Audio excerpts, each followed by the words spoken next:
தந்தி தொலைக்காட்சி நேயர்களுக்கு வணக்கம். நல்லதை சொல்வோம், நல்லதை செய்வோம், நல்லதே நடக்கும். ஒரு வாழ்க்கையில் நல்லது நடக்க வேண்டும் என்று சொன்னால் நல்லதை சொல்ல வேண்டும், நல்லதை செய்ய வேண்டும். அந்த அடிப்படையில் இன்றைக்கு 28/12/2015 திங்கட்கிழமை பூசம் நட்சத்திரம் மதியம் 1:35 வரை, பிறகு ஆயில்யம் நட்சத்திரம். இன்றைக்கு நான் உங்களுக்கு சொல்ல இருக்கிற நல்ல கருத்து, செய்யும் செயல்கள் தவறாக தோன்றினாலும் கூட நோக்கம் நன்றாக இருந்து செயல்பட்டால் பாராட்டலாம். செய்யும் செயல்கள் நல்லதாக இருந்து நோக்கம் தவறாக இருந்தால் அது தவறுதான், நாம் பாராட்டக்கூடாது. நாம் ஒரு காரியத்தை செய்கிறோம், செய்கிற செயல் தவறான செயல் என்றாலும் கூட நாம் செய்கிற நோக்கம் நல்ல நோக்கமானு பார்த்துக்கணும். அதே நேரத்தில் செய்கிற செயல் சில பேர் நல்ல செயலாவே இருக்கும், ஆனால் நோக்கம் தவறா இருக்கும். அப்படி செஞ்சா ஏதோ ஒரு தவறு நடக்க போகுதுன்னு அர்த்தம். அப்படி இருந்தால் நாம் அதை தவிர்த்து விட வேண்டும்.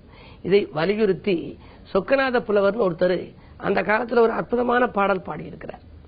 என்ன சொல்லியிருக்கிறாரு? செல்லாரும் பொழில் புடை சூழ் புலியூரம் பலவானன் தேவா உம்மை. அம்பலவான தேவன் என்றால் சிவபெருமான் அர்த்தம். செல்லாரும் பொழில் புடை சூழ் புலியூர் அம்பலவான தேவா உம்மை கல்லாலும் வில்லாலும் செருப்பாலும் பிரம்பாலும் கடிந்து சாடும் எல்லோரும் நல்லவர் என எண்ணி அருள் ஈந்ததென்ன. இவர்களுக்கெல்லாம் நீ அருள் நல்லவர்னு சொல்லி ஈந்திருக்கியே, இகழ்ச்சி ஒன்றும் சொல்லாமல் மலரால் விட்டு எரிந்தவனை, இகழ்ச்சி ஒன்றும் சொல்லாமல் மலரால் விட்டு எரிந்தவனை காய்ந்ததென்ன சொல்வீரேன்னு கேட்கிறார். அதாவது சிவபெருமானை பார்த்து அவர் என்ன சொல்றாரு? கல்லால் எரிந்தவனையும் நீ முக்தி கொடுத்தாய், வில்லால் எரிந்தவனையும் நீ அரவணைத்துக் கொண்டாய், செருப்பாலும் பிரம்பாலும் அடித்தவனுக்கும் நீ அரவணைத்துக் கொண்டாய்.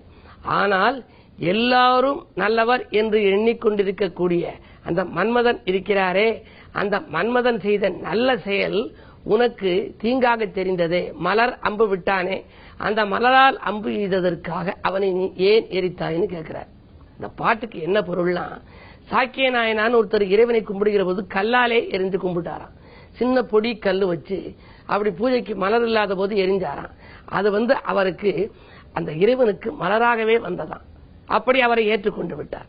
அர்ஜுனன் வில்லாலே எரிந்து கும்பிட்டான், அர்ஜுனனையும் ஏற்றுக்கொண்டார்.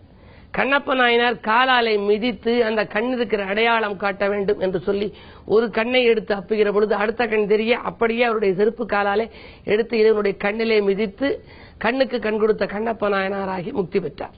அப்படி காலால் மிதித்தவருக்கும் நீ ஆட்கொண்டாய். எல்லாம் அன்பின் வெளிப்பாடுன்னு சொல்லி நீ முக்தி கொடுத்தவன். இந்த மன்மதன் என்ன சொன்னாரு? எதுவுமே பேசாம உன் மேல அம்புதானே எஞ்சாரு. அப்படி மலர் அம்பு எய்கின்ற பொழுது, மலர் அம்பு மன்மதன் கையில இருக்கும், எய்கின்ற பொழுது நீ ஏன் நெற்றுக்கண்ணாலே எரித்தாயின்னு கேட்கிறார். அதுக்கு காரணம் என்னன்னா, சிவபெருமானுடைய தவத்தை அவன் கலைத்து விட்டான். தவத்தை கலைக்க கூடாது. அதுக்குதான் சில பேர் தூங்குற பொழுது கூட தட்டி எழுப்ப மாட்டாங்க, கூப்பிட்டு பார்ப்பாங்க, அசந்து தூங்குனா விட்டுருவாங்க, தூங்கட்டும்னு சொல்லிடுவாங்க. தவத்தை கலைத்தா மிகப்பெரிய பாவம். சிவபெருமான் தவத்தில் இருக்கிற போது கலைத்தார் மன்மதன் அம்பு விட்டு.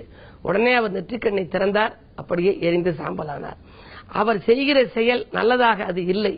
எனவே நோக்கங்கள் செய்யும் செயல்கள் தவறாக தோன்றினாலும் கல்லால எரிகிறது தப்புத்த இருந்தாலும் அந்த இடத்துல ஒன்னும் பூ கிடைக்கல. அதுக்காக சிறு பொடி கல் எடுத்து அப்படி பூ மாதிரி நினைச்சு தூவினாராம், பூவா ஏற்றுக்கொண்டாராம். செய்யும் செயல்கள் தவறாக தோன்றினாலும் நோக்கம் நல்ல நோக்கம், இறைவனை வழிபட வேண்டும் என்ற நோக்கம். ஆகையினாலே அவரை ஏற்றுக்கொண்டார். இந்த மன்மதன் என்ன செய்தான்? செய்கிற செயல் நல்ல செயல் போல தெரிந்தது, ஆனால் நோக்கம் சரியில்லை. அவருடைய தவத்தை கலைத்தான். எனவேதான் நீங்கள் பெரியோர்களாக இருப்பவர்களை சந்திக்கின்ற பொழுது அவர்கள் மனம் கோணாமல் நடந்து கொள்ள வேண்டும். செய்யும் செயல்கள் நல்ல செயலாகவே இருக்க வேண்டும், நோக்கமும் நன்றாக இருக்க வேண்டும்.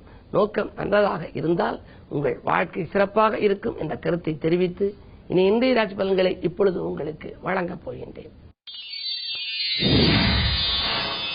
மேசராசி நேயர்களே, பணியாளர்களிடம் நீங்கள் பக்குவமாக நடந்து கொள்ள வேண்டிய நாள். ஏனென்று சொன்னால் 7லே செவ்வாய். உங்களுக்கு இன்றைக்கு கொஞ்சம் முன்கோபம் அதிகமாகவே வரலாம். முன்கோபம் முன்னேற்றத்திற்கு முட்டுக்கட்டை என்பதை அறிந்து கொள்ளுங்கள்.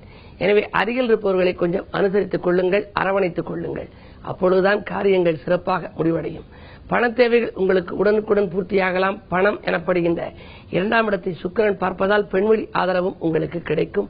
வீட்டில் மாலை நேரத்தில் மகிழ்ச்சி நிலவலாம். காலை நேரத்தில் உங்களுக்கு அனுசரித்து செல்வதன் மூலமே ஆதாயம் கிடைக்கும்.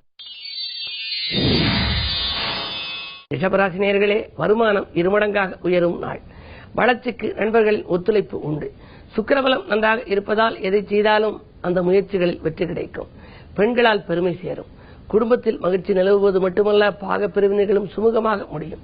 நீண்ட நாளாக இழுபறி நிலையில் இருந்த வழக்குகள் கூட இன்று சாதகமாக முடியலாம். அஞ்சல் வழியில் அனுகூல தகவல் உண்டு. மிதுனராசி நேயர்களே, உங்களுக்கு கடன் சுமை குறைய உடன்பிறப்பை நாடும் நாள். கல்யாண வாய்ப்புகள் கை நழுவி செல்லப் போகிறது. 7லே புதன் வக்ர இயக்கத்தில் இருக்கிறார். எனவே எதை செய்தாலும் ஒரு முறைக்கு பல முறை யோசித்து செய்யுங்கள். ஆரோக்கிய தொல்லையும் ஏற்படலாம். மருத்துவ செலவுகளும் கூடுதலாக இருக்கும். அருகில் இருக்கும் குடும்ப பெரியவர்களின் ஆலோசனைகளை கேட்டு நடந்தால் காரியங்களில் வெற்றி கிடைக்கும். எதிரிகளின் பலம் மேலோங்கும். இன்று எதை செய்தாலும் யோசித்து செய்ய வேண்டிய நாள். கடகராசி நேயர்களே, சந்திரபலம் நன்றாக இருப்பதால் புத்தி சாதுரியத்தால் புகழ் கூடும் நாள். பயணங்களால் உங்களுக்கு பலன் கிடைக்கும். அரசியல் மற்றும் பொதுநலத்தில் இருப்பவர்களுக்கு மேல் இடத்தின் ஆதரவு அதிகமாகவே கிடைக்கப் போகின்றது. உத்தியோகத்தில் உள்ளவர்களுக்கு நல்ல முன்னேற்றம் உண்டு. ஆரோக்கிய தொல்லை அகலும். தொழிலில் இதுவரை இருந்த தடைகள் விலகி தனலாபம் குவியப் போகிறது. சிம்மராசி நேயர்களே, துணிவும் தன்னம்பிக்கையும் கூடும் நாள். தொலைபேசி வழி தகவல் உங்கள் தொழிலுக்கு உறுதுணையாக இருக்கும். வாங்கல் கொடுக்கல்களை ஒழுங்கு செய்து கொள்வீர்கள். வள்ளல்களின் ஒத்துழைப்பும் உங்களுக்கு கிடைக்கும். நேற்று செய்த முயற்சி பாதியில் இருக்கிறதே என்ற கவலை என்று அகலும். 2லே குரு இருக்கிறார். கொடுத்த வாக்கை காப்பாற்றி மகிழும் நாள் இந்த நாள்.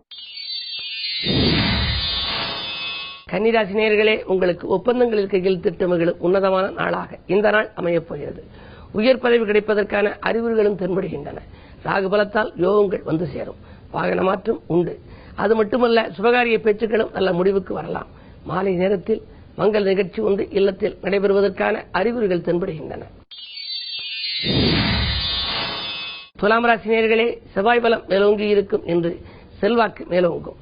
வாக்குவாதங்களால் உங்களுக்கு நன்மையே கிடைக்கப் போகிறது. அது மட்டுமல்ல, வருங்கால நலன்கிறது எடுத்த முயற்சிகளிலும் வெற்றி உண்டு. சொத்துக்களால் ஆதாயம் கிடைக்கும். பூமி விற்பனையால் எதிர்பாராத தனலாபத்தை காணப்போகின்றீர்கள். பத்திரப்பதிவில் இருந்த தடைகள் அகலும். சகோதர சச்சரவுகளும் விலகும். விருச்சிக ராசி நேயர்களே, உங்களுக்கெல்லாம் வெளிவட்டார பழக்க வழக்கம் விரிவடையும் நாள். வீட்டுக்கு தேவையான விலையுந்த பொருட்களை வாங்கி மகிழ்வீர்கள். விஐபிக்கள் வீடு தேடி வந்து உதவிக்கரம் நீட்டுவார்கள். வாகனம் வாங்க விற்க எடுத்த முயற்சிகளிலும் வெற்றி கிடைக்கும். அரசியல் செல்வாக்கு மேலோங்கும். ஆரோக்கியம் சீராகி ஆனந்தப்படுத்தும். பெண்களால் ஏற்பட்ட பிரச்சனைகள் அகலும். நல்ல காரியம் இல்லத்தில் நடைபெறுவதற்கான அறிகுறிகளும் தோன்றும். தனுசு ராசி நேயர்களே, சந்திராஷ்டமம். எதை செய்தாலும் யோசித்து செய்வதுதான் நல்லது. சூரியனோடு இணைந்து வக்ரபுதன் இருக்கிறார். எனவே மாமன் மைத்துன வழியில் மனக்கசப்பு தரும் தகவல் வந்து சேரலாம். அரசியல் பொறுப்பில் இருப்பவர்களுக்கு திடீர் மாற்றங்கள் ஏற்படும். செய்தொழிலில் எதிர்பார்த்தபடி லாபம் கிடைக்குமா என்பது சந்தேகம்தான். உத்தியோகத்தில் உள்ளவர்கள் வேலையில் நிரந்தரமாக இல்லையே என்ற கவலை மேலோங்கும். இந்த நாளை இனிய நாளாக அமைத்துக் கொள்ள கிழமை திங்கள் என்பதால் அம்பிகை வழிபாட்டில் ஆர்வம் காட்டுங்கள். மகர ராசி நேயர்களே, உங்களுக்கெல்லாம் வந்த வாய்ப்புகள் வாயில் கதவை தட்டும் நாள். இன்றைக்கு அதிகாலையிலேயே நல்ல வாய்ப்புகள் இல்லம் தேடி வரப்போகிறது. எடுத்தோம் முடித்தோம் என்று எந்த காரியத்தையும் செய்து முடிப்பீர்கள். வாகன பழுதுகள் அகலும். வளர்ச்சி கூடும். வெளிநாட்டிலிருந்து வருகிற தகவல் வியக்கும் தகவலாக கூட இருக்கலாம். சனியின் பார்வை உங்கள் ராசியில் பதிவதால் உடல் ஆரோக்கிய தொல்லை மட்டும் ஏற்படும். எனவே அப்படி தொல்லைகள் ஏற்பட்டால் உடனடியாக மருத்துவ ஆலோசனைகளை பெறுவது நல்லது. புதிய ஒப்பந்தங்களில் கையெழுத்திடும் போது கொஞ்சம் யோசித்து கையெழுத்திடுவதுதான் நல்லது. கும்பராசி நேயர்களே, குடியிருக்கும் வீட்டால் ஏற்பட்ட பிரச்சனைகள் அகலும் நாள். கூட இருப்பவர்களால் உங்களுக்கு நன்மை உண்டு. வரவு திருப்திகரமாகவே இருக்கிறது. வருங்கால நலன்கிறது எடுத்த முயற்சிகளிலும் உங்களுக்கு வெற்றி கிடைக்கும். அஞ்சல் வழியில் அனுகூல தகவல் வந்து சேரும். மீனராசி நேயர்களே, அச்சமில்லாத வாழ்க்கைக்கு அடித்தளம் அமைத்துக் கொள்ளும் நாள். அன்பு நண்பர்களின் ஆதரவு உங்களுக்கு அதிகமாகவே இன்று கிடைக்கும். அரசியல் ஈடுபாடு கொண்டவர்களால் நன்மை உண்டு. புது முயற்சிகளில் வெற்றி கிடைக்கும். அது மட்டுமல்ல, பஞ்சாயத்துக்களும் நல்ல முடிவுக்கு வரும். நீடித்த நோயிலிருந்து நிவாரணம் பெறுவீர்கள். மாலை நேர பயணம் மகிழ்ச்சிக்குரியதாக அமையும். மேலும் விவரங்கள் அறிய தினத்தந்தி படியுங்கள்.